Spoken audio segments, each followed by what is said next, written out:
Inflação e desemprego, parte 2, efeitos da inflação. Olá, vamos falar um pouquinho sobre por que a inflação ela é ruim, né, na economia. Até certo ponto ela é natural, mas vamos entender um pouquinho a partir de que momento que ela se torna ruim. De modo geral, é comum o preço dos produtos variarem, né, aumentarem, diminuírem, dependendo do produto, mas na média o fenômeno de variação positiva dos preços ao longo do tempo é comum. A preocupação é quando ela extrapola os limites estabelecidos, né, toleráveis de um país, muito, né, por conta dos efeitos que ela causa na economia, na sociedade como um todo.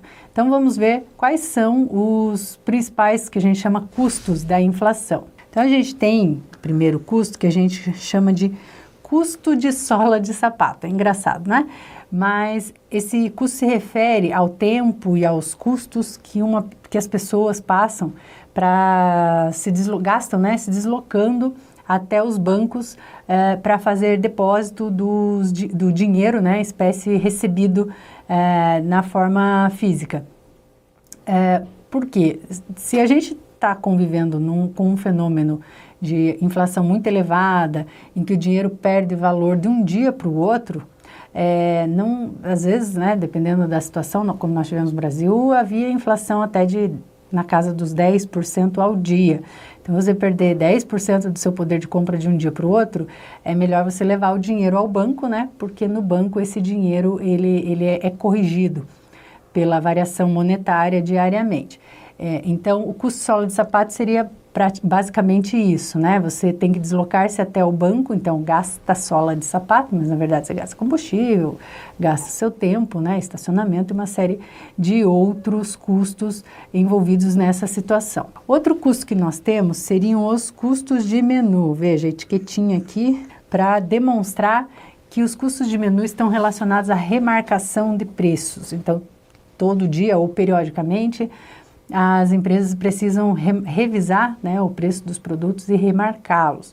No nosso fenômeno de hiperinflação da década de 80 e 90, né, a gente ainda convivia numa época em que cada produto era etiquetado com aquelas máquinas etiquetadoras e uma das funções mais importantes que tinha num estabelecimento comercial, principalmente supermercado, que é muito grande, era o remarcador de preço. E às vezes eles deixavam um produto, esquecia de passar a etiqueta em algum produto e as pessoas às vezes ficavam procurando qual era o produto que estava com o menor preço de etiqueta. Outro custo que nós temos seria distorções de renda. Isso porque as pessoas com maior poder aquisitivo, elas conseguem se proteger mais da inflação, tanto porque elas mantêm seu dinheiro em contas bancárias que são corrigidas diariamente, né? Conseguem manter parte da renda em aplicações financeiras que também rendem juros, além da correção monetária diariamente, e já as pessoas com menor poder aquisitivo, elas vão gastar maior parte ou toda a sua renda na aquisição de bens de primeira necessidade, alimentos, roupas, vestuário, aluguel, né, energia elétrica e tudo mais, e isso tem o preço, aumenta, né, varia diariamente às vezes, né, mas mesmo que seja mensalmente, mas numa velocidade maior do que a variação, o reajuste dos salários. Então as pessoas com menor poder aquisitivo acabam perdendo poder de compra. Outro custo que nós temos seria a distorção de preços relativos. Então, as pessoas costumam fazer suas compras comparando o preço de um item com o outro, e essa relação muda, né? Um dia uma garrafa de refrigerante equivale a 2 garrafas de água, no outro dia a garrafa de refrigerante equivale a 3 garrafas de água, no dia seguinte a garrafa de refrigerante equivale a uma garrafa e meia de água, né? Então, esses preços relativos, eles acabam tendo variações ali periódicas e prejudica a análise do consumidor na hora de escolher quais seriam os produtos a serem consumidos. Também temos efeitos sobre a tributação, né? Na verdade, tem uma perda da receita tributária por conta da velocidade de cálculo tributário e do recolhimento desses tributos. Tem todo um efeito sobre as contas públicas de modo geral, né? Com essa correção monetária, que você acaba perdendo essa referência e poder de compra também da receita tributária. Temos efeitos sobre as expectativas, né? É difícil fazer planejamento ali, dependendo da situação, para um mês, 2 meses, um ano, que dirá, né?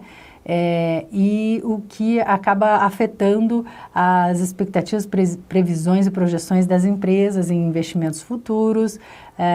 Acaba que mesmo uma situação, né, de hiperinflação, no caso, ela acaba preocupando, né, os empresários, a população, sobre até que ponto aquilo vai, que fenômeno que vai se transformar, se vai sair muito do controle, muito além do que já está, e acaba criando um ambiente pessimista para negócios e para consumo também. Outro efeito que a gente tem seria sobre os contratos, né? Isso aqui, na verdade, os contratos existentes na sociedade, por exemplo, de aluguel, de prestação de serviço, eles têm uma periodicidade de reajustes e, às vezes, não é compatível, né, com a inflação, a frequência, né, com que a inflação acaba tendo, né, de aumentos ali sucessivos, né, uma variação muito grande em um curto período de tempo. Isso acaba prejudicando a execução desses contratos e alguém vai sair com prejuízo. E, por fim,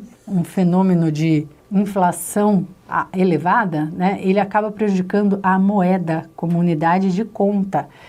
Então, se a gente for ver no pós-guerra, né, as economias que enfrentaram a hiperinflação,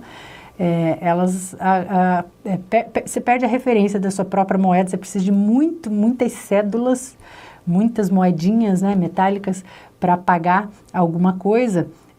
E às vezes, no caso lá do pós-guerra, era melhor, as pessoas acabavam usando outras coisas como unidade de conta, então faziam as transações, por exemplo, com carvão, e preferiam, na verdade, queimar a moeda, as cédulas, né, para aquecer as residências. Então acaba se criando essas moedas paralelas, digamos assim, ou de uma mercadoria ou, no caso, de uma moeda internacional, como o dólar, que é o caso do Zimbábue, né? O Zimbábue, ele chegou a lançar a nota de $1 trilhão zimbabuanos, que na época que foi lançado, lá em 2008, não comprava nem uma dúzia de ovos, tá? Então, na verdade, você tem muitos zeros, prejudica até mesmo na hora de você fazer cálculos, né?